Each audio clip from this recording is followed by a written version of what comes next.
Vande Mataram students, I am Madhav from maths Madhav. चलिए maths की students, आज का जो हमारा टॉपिक है वो है relationship between zeros and the coefficient of a polynomial.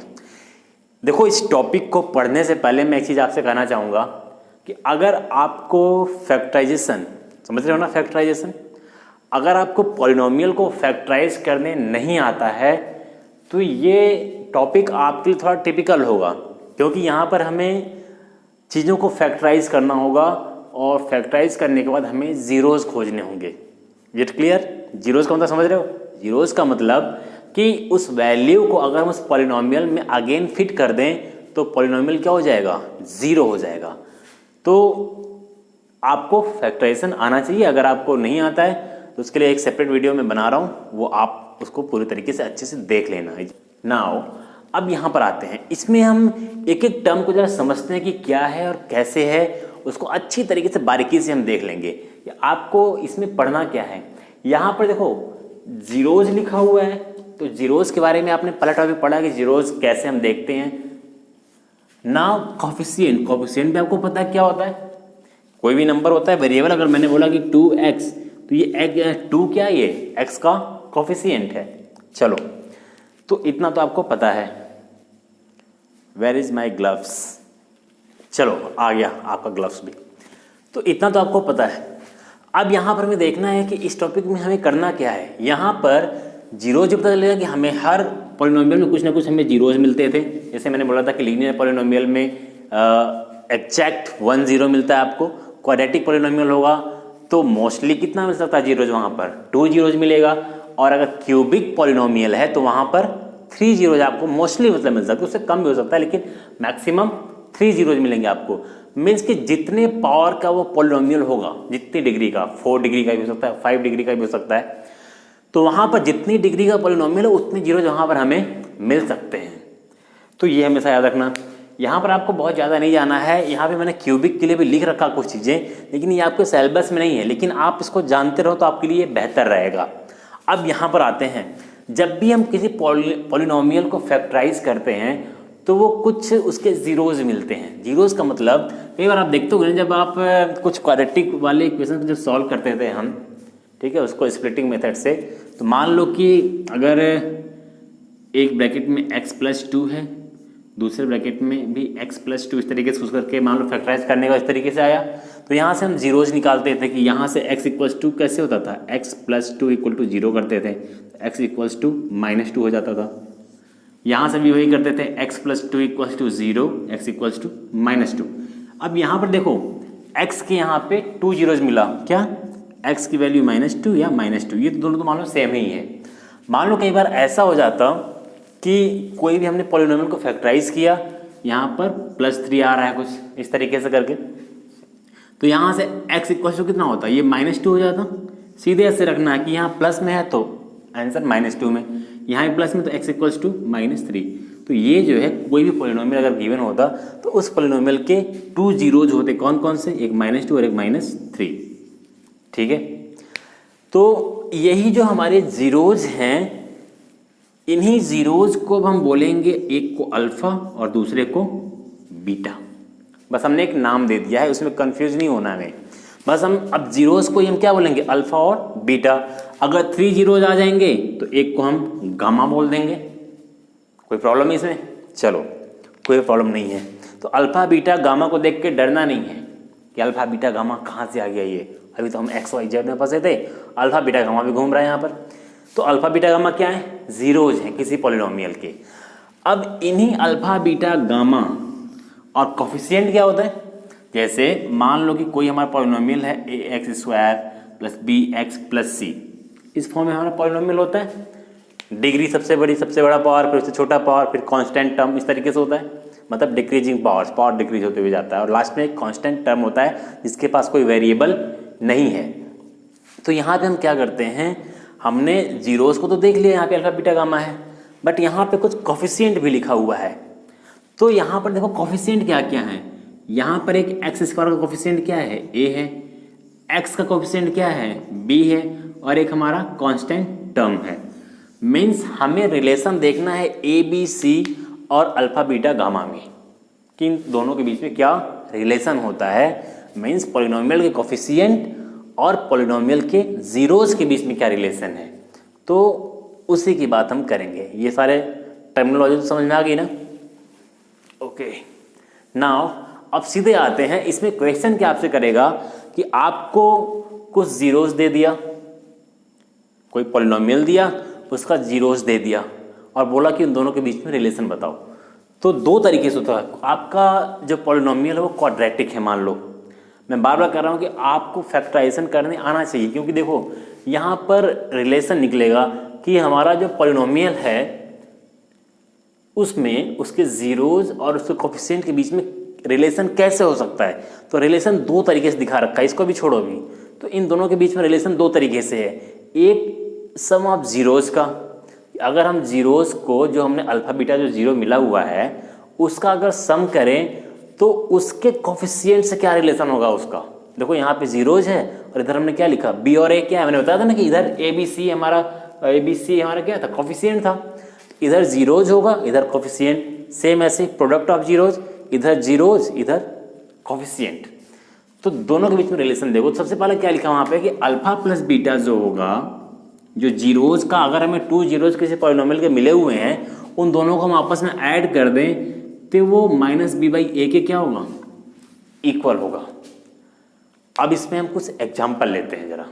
6x² minus x minus 2, मैं इसको डायरेक्टली यहाँ पे लिख रहा हूँ कि इसको जब हम फैक्टराइज करेंगे तो क्या आएगा उसको देखते हैं। 3x माइनस 2 एक ब्रैकेट में और अंदर ब्रैकेट में आएगा 2x प्लस 1। ठीक है, जब हम इसको फैक्टराइज को कर लेंगे बाय स्प्लिटिंग मेथड, ये तो आप लोगों ने कर रखा होगा ना। अगर नहीं आता है ना इसको जरा अच्छे से कर लेना, इसको मैं कराऊंगा भी। तो एक बार आपके एग्जाम में भी रूट वाली वैल्यू तो आपको देता है और उसको स्प्लिट करने के लिए पूछता है वो। तो यहाँ पर ये चीज़ें आ गई। तो यहाँ से हम क्या करेंगे, जीरोज निकालेंगे हम। तो जीरोज कैसे निकालते हो, देखो हम यहाँ से क्या करेंगे, 3x माइनस 2 इक्वल टू 0 कर दोगे। इसको कैसे लिखोगे, 2x प्लस 1 इक्वल्स टू 0। तो यहाँ से क्या हो जाएगा, 3x equals to 2 and x equals to 2/3। एक जीरो तो ये हो गया हमारा। यहाँ से क्या होगा, 2x equals to -1 then x equals to -1/2। मतलब कि हमारे पास 2 जीरोज हो गए। तो इस जीरो को अल्फा मान लो, इस जीरो को बीटा मान लो। किसी को भी अल्फा बीटा मान सकते हो, कोई प्रॉब्लम नहीं है। अब हमें यहाँ पर इसको रखना है, देखना है कि जो हमारा जीरोज है उनका सम इसका जो क्या है कोफिशिएंट है उसके डिवीजन के इक्वल हो रहा है कि नहीं हो रहा है। ये दोनों आपस में क्या होने चाहिए, इक्वल होने चाहिए। तो आओ जरा वैल्यू यहाँ पर पुट करके देखते हैं। अब यहाँ से देखो ए बी सी की वैल्यू भी लिख लो। ए बी सी की वैल्यू मैं यहाँ पे लिख देता हूँ। ए इक्वल टू कितना है, 6 है। बी इक्वल टू कितना है, -1 है। देखो बी की जगह क्या है, -1 है। यहाँ पर ए होता है स्क्वायर की जगह, ये बी है और लास्ट में क्या होता है, सी है। तो ए बी सी कितना है, -2 है। चलो अब यहाँ पे हम जरा वैल्यू को पुट करते हैं। इससे मैं इरेज कर देता हूँ क्योंकि अभी इन सबकी ज़रूरत नहीं है। अरे इस लास्ट में ज़रूरत है ना, -1/2। चलो अब यहाँ पे इस वैल्यू को पुट करेंगे। अल्फा प्लस बीटा, तो अल्फा बीटा क्या है, 2/3 प्लस वो -1/2 है तो ऐसे कर दो, -1/2 ऐसे ब्रैकेट में रख लो इसको भी, equals to minus b by ये। देखो माइनस बी की जगह क्या है, -1, तो माइनस बाहर रखो, -1 अंदर, डिवाइड बाई ए की जगह क्या है, 6, तो यहाँ पर 6 लिख लो। अब इसको सॉल्व करते हैं। यहाँ पे 3 2 जा, इन 3 और 2 कैल्शियम ले लो, 6 हो जाएगा। 3 2 जा 6, 2 2 जा 4 प्लस 2 2 3 जा 6, 3 1 जा 3, तो -3 इक्वल्स टू ये माइनस माइनस प्लस हो जाएगा 1/6। Is it clear? Now 4 - 3 bracket open को माइनस हो जाएगा, डिवाइड बाई 6 इक्वल्स टू 1/6। 4 से 3 गया 1/6 इक्वल्स टू 1/6। तो तो ये कई बार क्वेश्चन इस तरीके से आता है कि वेरीफाई करने के लिए आपको एक पॉलिनोमियल दे देगा और बोलेगा कि उसको देख करके उस पॉलिनोमियल को सॉल्व करो, कहेगा कि उस पॉलिनोमियल के जीरोज और कोफिशिएंट के बीच में रिलेशन बताओ क्या होगा और उसको वेरीफाई करो। वेरीफाई का मतलब क्या होता है? वेरीफाई का मतलब कि उनके जीरोज का सम और उनका जो माइनस बी और ए है उनका डिवीजन, ये दोनों आपस में क्या होंगे? इक्वल होंगे। यही तुम्हें वेरीफाई करना होता है। तो इसके लिए तुम्हें अगर पॉलिनोमियल दिया हुआ है तो अल्फा बीटा तो चाहिए होगा ना, तो अल्फा बीटा कहाँ से मिलेगा? उस पॉलिनोमियल को फैक्टराइज करने से मिलेगा। अब हमेशा पॉलिनोमियल तुम्हारे पास ऐसा तो है नहीं कि बाय स्प्लिटिंग मेथड से सारे पॉलिनोमियल्स हों। बहुत सारे पॉलिनोमियल ऐसे आते हैं कि वहाँ पे स्प्लिटिंग मेथड से नहीं होगा। जैसे एक जगह लिखा कि यू स्क्वायर प्लस 8u, इस तरीके से। अब कहोगे ये क्या है? तो ये कुछ भी नहीं है। अब इसमें क्या करोगे? हमें इसको फैक्टराइज करना है, तो हमने u कॉमन ले लिया और अंदर क्या बचा? u plus 8। एक ये हो गया और एक ये हो गया। यहाँ से आप निकाल सकते हो, यहाँ से क्या होगा? u इक्वल्स टू 0, एक तो यही बचा ना, और यहाँ से u इक्वल्स टू -8। ऐसे तो करोगे तो यहाँ एक 0 0 हो गया और एक 0 -8 हो गया। तो इस तरीके से हम चीज़ों को सॉल्व करेंगे। इसलिए मैं कह रहा हूँ कि आपको फैक्टराइजेशन आना चाहिए। तो बार बार यहाँ पे कोई क्वाड्रेटिक पॉलिनोमियल नहीं मिलेगा कि आप स्प्लिटिंग मेथड से सॉल्व कर लो बार बार, लेकिन मैक्सिमम टाइम वही रहेगा। बट अगर वो ना रहे तो उसको भी आपको फैक्टराइज करना आना चाहिए। तो ये तो क्या सम। अब एक आपके पास और एक प्रोडक्ट ऑफ जीरोस। अब यहाँ पे आप देखोगे मैंने लिखा है coefficient of x minus b को मैंने कोफिशिएंट ऑफ एक्स क्यों लिखा है? क्योंकि जब हम देखते हैं, जब इस फॉर्म में हम वैल्यूज को लिखते हैं पॉलिनोमियल को, A X square plus B X plus C. देखो बी क्या है? किसका कोफिशिएंट है? एक्स का। इसीलिए मैंने यहाँ लिखा कि coefficient of x minus b को हम वो भी लिख सकते हैं, कहीं लिखा हो तो कंफ्यूज मत होना। और यहाँ ए लिखा हुआ है तो ए क्या है? Coefficient of x square. Is it clear? Now product of zeros में देखो, अल्फा बीटा का जब प्रोडक्ट करेंगे अल्फा इंटू बीटा तो सी बाई ए के इक्वल होगा। सी क्या है? कांस्टेंट टर्म है। ए क्या है? कोफिशिएंट ऑफ एक्स स्क्वायर है। अब इसको जरा वेरीफाई करके देखते हैं कि इक्वल होता है कि नहीं होता है। इसमें ही करके देखते हैं। तो अल्फा बीटा तुम्हें पता है, यहाँ पे मैं लिख देता हूँ एक बार कि अल्फा कितना आया था? अल्फा है 2/3। यहीं पे लेता हूँ अल्फा इंटू बीटा। अब इन दोनों का आपस में होगा मल्टीप्लाई। यहाँ पर हो जाएगा अब सी बाई ए। बाकी सबको मैं इरेज कर देता हूँ। चलो, अभी ये अल्फा प्लस बीटा था, अब इन दोनों का मल्टीप्लाई होगा इक्वल्स टू सी बाई ए। तो सी कितना है? सी इक्वल्स टू -2 है। डिवाइड बाई साइन का याद, साइन ध्यान रखना। ए इक्वल्स टू 6 है। इसको कट कर लो, 2 1 जा 2, 2 3 जा 6। ये माइनस साइन तो रहेगा तब भी, -1/3। इधर भी मतलब -1/3 आना चाहिए। तो 2 1 जा 2 मतलब -2, डिवाइड बाई 3 2 जा 6, 2 1 जा 2 3 जा 1/3। इधर भी 1/3 और इधर भी 1/3, मतलब ये वेरीफाई हो गया। तो इसमें आपको इससे ज़्यादा कुछ करना नहीं है।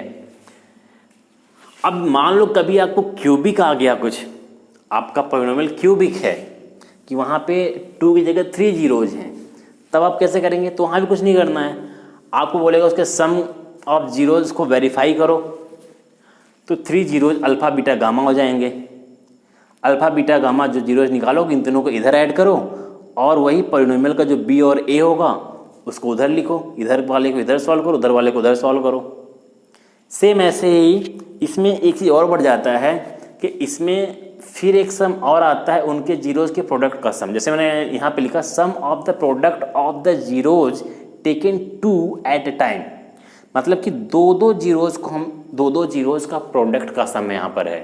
अल्फा बीटा का प्रोडक्ट प्लस बीटा गामा का प्रोडक्ट प्लस गामा अल्फा का प्रोडक्ट सी बाई ए के इक्वल होगा। तो अल्फा बीटा गामा जो मिला रहेगा उन सबको यहाँ पे रखो, प्लस करो, मल्टीप्लाई करो, फिर plus multiply plus multiply plus, इन तीनों को प्लस करो और यहाँ सी बाई ए करोगे। देखो दोनों की वैल्यू आपस में क्या होगी? इक्वल होगी। सेम ऐसे alpha beta gamma equal to -d by A. यहाँ पे प्रोडक्ट है alpha into beta into gamma, तीनों जीरोज का मल्टीप्लाई कर दोगे तो -d बाई ए के इक्वल होगा। बोलो -d बाई डी कहाँ से आ गया? तो देखो अगर क्यूबिक है तो कैसे लिखोगे?